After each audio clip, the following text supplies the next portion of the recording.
بسم اللہ الرحمن الرحیم۔ السلام علیکم۔ ایک نامی مجرم جو ڈکیت بھی تھا اور قتل بھی کر چکا تھا پکڑا گیا۔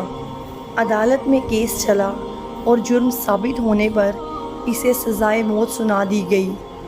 پھانسی سے پہلے اس سے آخری خواہش پوچھی گئی تو اس نے کہا مجھے اپنی ماں سے ملنا ہے، تو اس کی خواہش کے مطابق اس کی ماں کو بلوایا گیا۔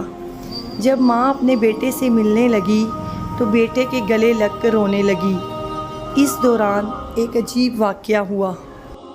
بیٹے نے ماں کے کان کو دانتوں سے زور سے کاٹنا شروع کر دیا۔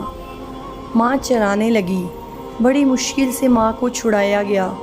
وہاں موجود تمام لوگ بیٹے کی اس حرکت پر حیران تھے اور اس ڈاکو سے پوچھا گیا کہ تم نے یہ حرکت کیوں کی؟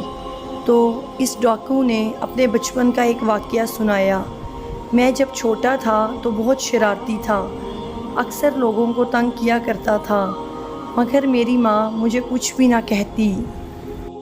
ایک بار میں نے ایک پڑوسی کی کوئی چیز چرا لی۔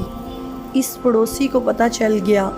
وہ شکایت لے کر میرے گھر آ گئے تو میری ماں نے بجائے مجھے ڈانٹنے سمجھانے کے مجھے اپنے پیچھے چھپا لیا اور اس پڑوسی سے لڑنے لگی، اسے برا بھلا کہنے لگی۔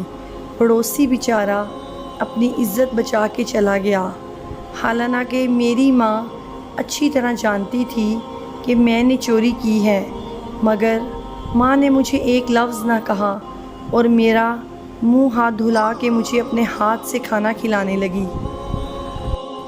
بس اس دن سے میرا حوصلہ بڑھ گیا۔ پہلے میں چور بنا، پھر ڈکیت، پھر قاتل، اور آج میں اس پھانسی کے پھندے تک پہنچ گیا اور مجھے یہاں تک پہنچانے والی میری ماں ہے۔ اگر اس وقت ہی میری سرزنش کی جاتی، مجھے سمجھایا جاتا کہ یہ کام غلط ہے، تو میں آج اس انجام کو نہ پہنچتا اور پھر اس ڈکیت کو پھانسی دے دی گئی۔ اور آج جب میں اپنے ارد گرد دیکھتی ہوں تو مجھے اسی قسم کی مائیں نظر آتی ہیں۔ حد تو یہ ہے کہ اسکول میں استاد بھی اگر کسی غلط حرکت پر ڈانٹ دیں، فوراً گھر سے شکایت آ جاتی ہے، اور اسکول انتظامیہ کو تو فیسوں کی فکر بچوں کی تعلیم و تربیت سے زیادہ ہوتی ہے، تو وہ بھی بچوں کو منہ پر انگلی رکھنے کی بجائے ٹیچرز کو منہ پر انگلی رکھنے کا کہہ دیتے ہیں۔ اور مجھے یہ سب دیکھ کر خوف آتا ہے کہ آگے چل کر ہمیں کس قسم کا معاشرہ دیکھنے کو ملے گا۔ اللہ تعالیٰ سے عاجزانہ دعا ہے کہ وہ ہماری اور ہماری آنے والی نسلوں کی صحیح خطوط پر رہنمائی فرمائیں، آمین۔ اگر آپ کو میری سٹوری پسند آئی ہو تو پلیز میرے چینل کو سبسکرائب کریں اور بیل آئیکن کے بٹن کو دبانا مت بھولیں تاکہ آنے والی سٹوری کا نوٹیفیکیشن آپ تک پہنچ سکے۔